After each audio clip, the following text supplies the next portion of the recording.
Good afternoon, delegates. Thanks, Paran, for the introduction. Today's topic is material of construction for corrosion-resistant application in the power utility market. So I want to talk mainly about the corrosion resistant, and there are many questions on the fire resistant properties of fiberglass composite. So in the earlier presentation, Pradeep slightly touched upon the fiberglass related systems. So I will emphasize more related to our specialty resins and also the composites that are built for corrosion applications. Quickly about crushed specialty resin, we are local India producing vinyl ester resins and polyester resin for the composite industry. It's a $60 million company. We are both specialized in composites and coating applications, and we supply globally to both coating and composite applications. We are based out of Ahmedabad and Dharwad in Karnataka. So the main purpose of this topic is to address the power utility scenario where composites are the best choice of materials. So this schematic represents the various opportunities in the FGD, the topic of interest today, like absorber, FGD internal, operation piping, ductwork, and chimney liner and slurry piping. That means it covers most of the value chain in the FGD scenario. Just to update for the current FRP usage is not there in the absorber. Okay, so though the developed countries in the US and Europe have successfully built absorbers with fiberglass plastic, India still considers this as a plastic material. So the internal components of FGD is already been nicely specified in India with abrasion resistant piping, then the deck panels, that is done, and the rest of the thing. What is missing out is the ductwork. After the treatment is done, the ductwork is not FRP, whether there is no real great challenge in using the ducts. And chimney liner is a constant debate which I am doing with major OEMs for the last 10 years. So this is some of the scenario where the temperatures and the exact equipment fabricated by India fabricators has been given. So this is available for most of you to address and then take notes from this. The last one which I showed is the abrasion resistant piping material. That means the resins are blended with silicon carbide of finely divided micron. That gives a liner which can resist to even coarse gypsum, including the slurry pipe. So the industry specifies, most of the developed industry specifies both for the corrosion barriers, structural as well as the exterior, the vinyl ester chemistry. So by far vinyl ester resins are proved to be the most chemical resistant resins available in the world. And then the internal structural parts, again there is a specification which is again nicely done by most of our engineering companies in the FGD internal. Now we take the scenario in place on the specification which is drawn from NTPC or any source of suppliers. So the operating conditions where fiberglass can work very well is say at 60 degrees, and FRP is supposed to be having corrosion resistance, and intermittent inspection can reveal it can be good for use over 50 years. The bypass conditions, that is what is specified in most of the cases. close to around 165 degrees, but you can take 10 years of FGD lifetime using the bypass condition. And there are excursions which is also specified, which is 300 degrees C, which is still a question for most of the technology providers of FGD itself in the developed country. But anyway, there are materials available to take care of this clauses requirement. But overall, when the treated gas flue comes out of the stack into the stack, it is close to around 90 degrees, and at cases it is 165 degrees. And these two temperatures are very friendly to fiberglass plastic. Okay.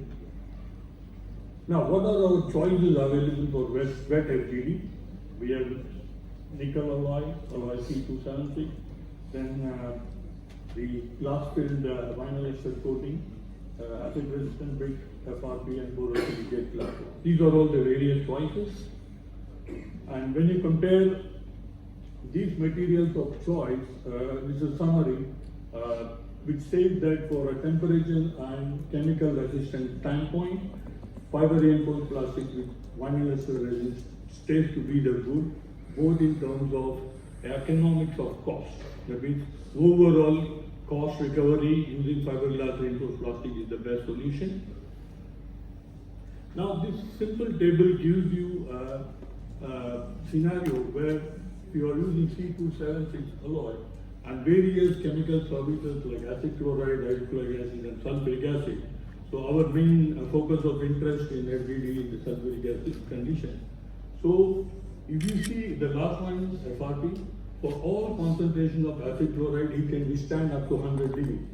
At 15% in hydrochloric condition, 80 degrees C.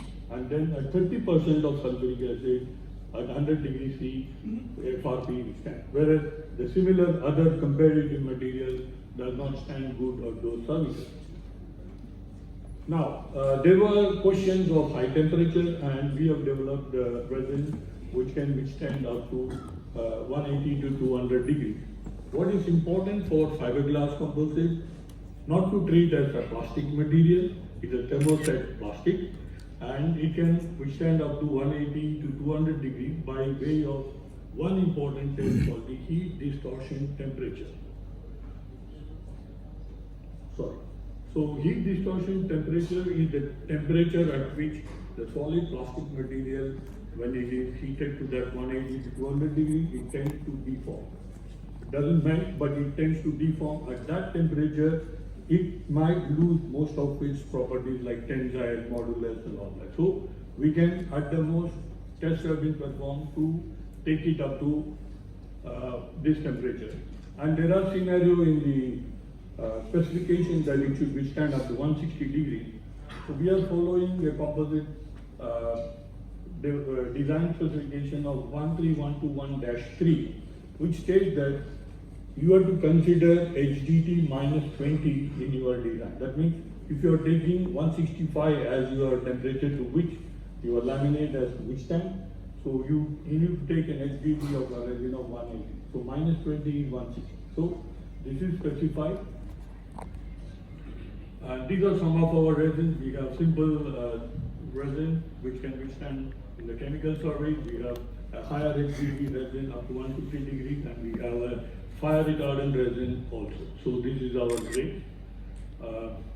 Now this is another important, how do we say that our resins are chemical resistant? So this chart is just a small bit of information. We have close to around 600 chemicals to which our resins have been put to ASTM C581 corrosion data. So you see the different service environment, and then there are different grades of resin. So at a different concentration, this is the table available on request, and we can support you with all the design requirements.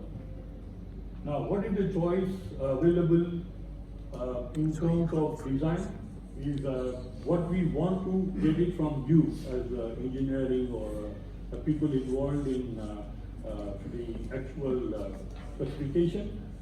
What is your chemical resistant need, temperature resistant need, ash load, lifetime and guarantee period, and installation time of chimney liner. The last point I want to say is that compared to any other material of choice, FRP can be produced on site depending upon the diameter.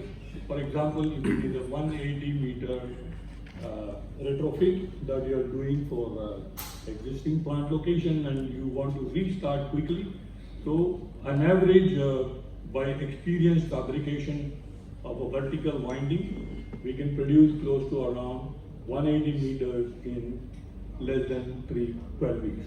Okay, so you simultaneously produced and then jacked up into the flue gas stack, and then it can be back to work.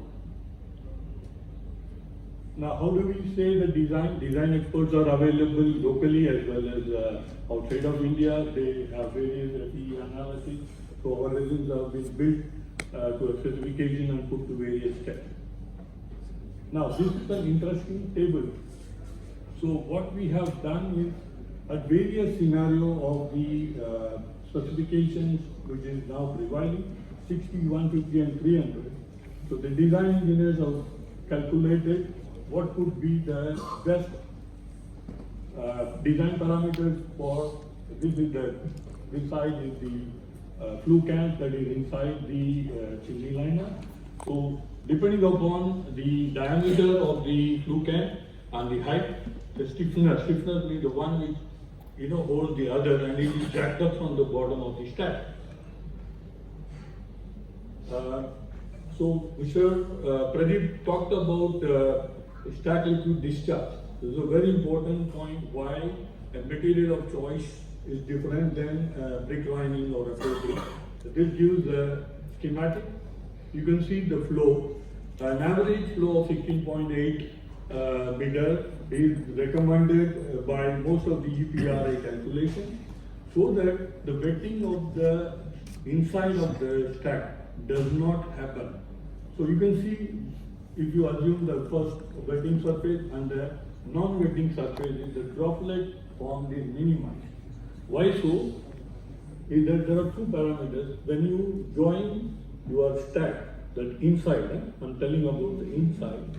So you see the minimal of joint. I'm going to show you another picture. Minimal of joint which is needed to make the surface even, so that even a micro kind of a gap will not allow the sulfuric acid to hold on to that. So these are all the standard material flow velocity. Now, when you fabricate, and then there is one layer, one cup, another cup, there is a joint. You can see FRP liner joint, it is just ground and relayed at the side. And then the picture is not clear, but still you can see the shiny side. That means it is so shining, and then so it's like glass-like finish, so it won't allow any sulfuric acid to stick onto the surface. So another thing, in the SL, in the stack liquid discharge, there are 2 points which Pradeep told.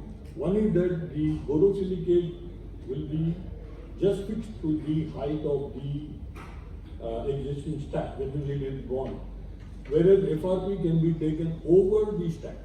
Okay, you can take, depending upon the design, you can take it above the stack, and it can be freestanding also. Okay, and it can be made tapering also. So that is one advantage.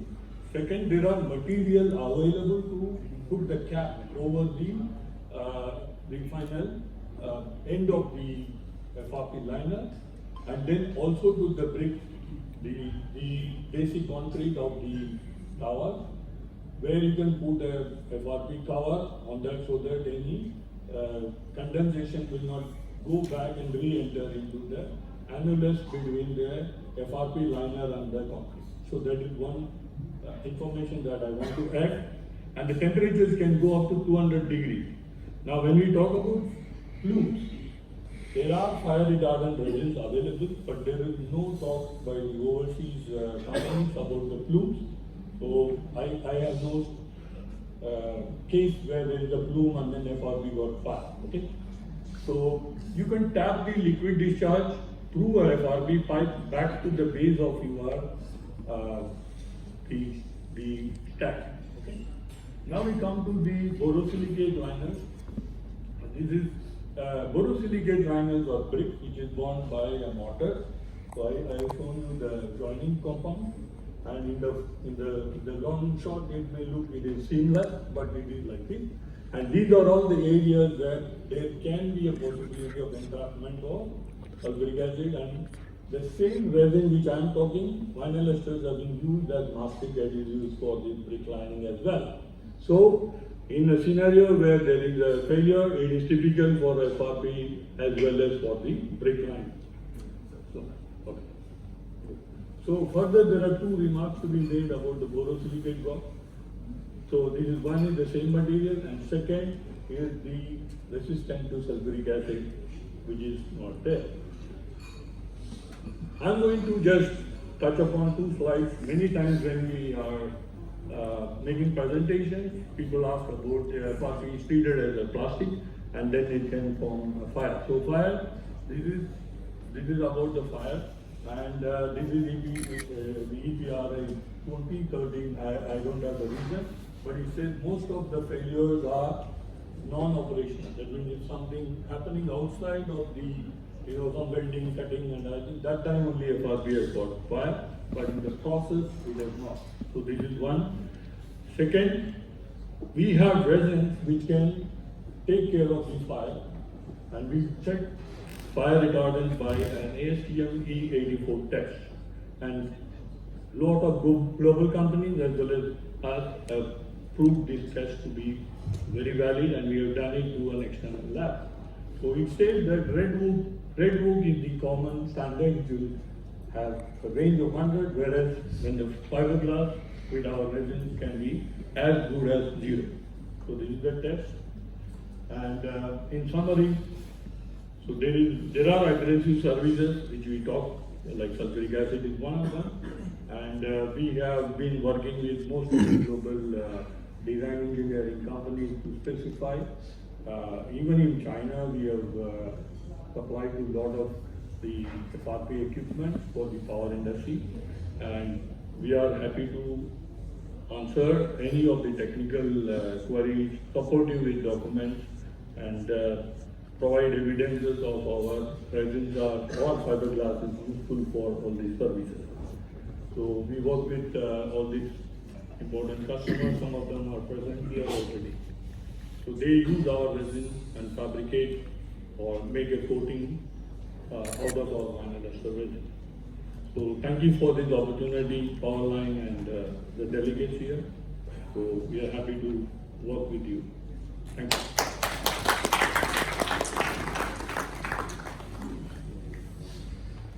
Thank you very much, Mr. Ramakrishnan. We have 2 minutes or so for Q&A. Let me just quickly run this call to check if there are any questions. Are there any questions or comments for Mr. Ramakrishnan? Anything that you'd like to check before? Yeah, first one, please. Yes. Sir, you have told regarding the temperature resistant of your coating. So you mentioned it is 200, but the specification calls for 300 degrees Celsius and that too for 30 minutes. So what all tests you have conducted to ascertain that these requirements are met? So first off, on a longevity of 200 degree C, that is equal to 180 in terms of the line, that there is no test already existing with the FGD value tested by various labs. Now when you talk about the 300 C, the resin is almost the same resin, okay? And the designer constructs the laminate in such a way. The properties like at 300 degrees for 30 minutes, what happens is determined. So the tests have been conducted at IIT Chennai also. It says that there is no drop of the main properties like tensile and modulus. So that is being determined. But in actual practice, if you ask whether 300 C is going to be achieved and whether it is subjected to that is not yet determined. So does that answer your question?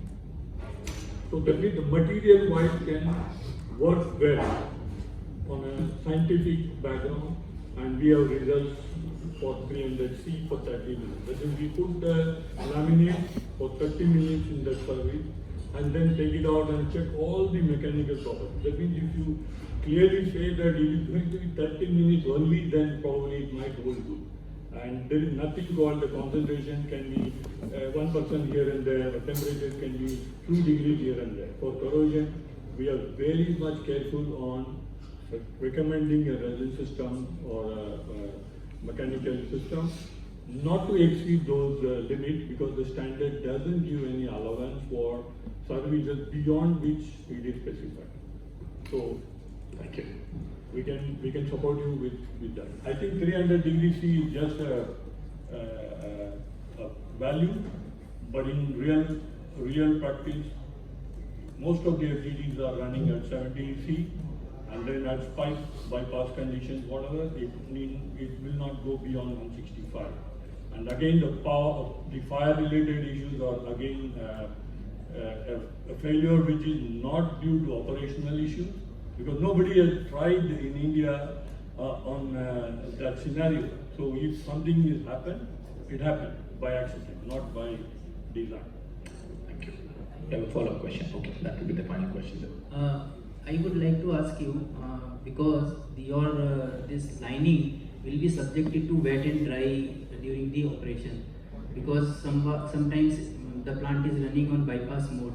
In that case, the temperature will be high, and if FGD is in service, it will be in the wet. So, have you carried out the variable temperature test also? That is cyclic test. Sometimes the temperature is high and then again it is low. Then that cyclic test has to be done in order to test whether the material properties are intact or not. Perfect, good question. So the cyclic properties have been already evaluated, and the resins accommodate. There is no expansion like steel. So fiberglass stays fit for this. The most important subjectivity of this ups and downs or cyclic is that the resin has an elongation percentage of 5 to 6. So this accommodates the first part in the stack liner is the corrosion resistant layer. As per design, it is minimum of 2 millimeters and maximum of 6.3 millimeters. And structure can be depending upon the load factor the structure is designed. So the maximum of 6.3, the resin is so well defined that there is an elongation percentage. Due to this fluctuation, it will accommodate no cracks, nothing. Number one. Number two, if you are in the wet FGD system, if the moisture content, as you rightly mentioned earlier, so if it exceeds and there is an acidity point taking place on the surface, and it is a longer duration, can be a localized phenomenon.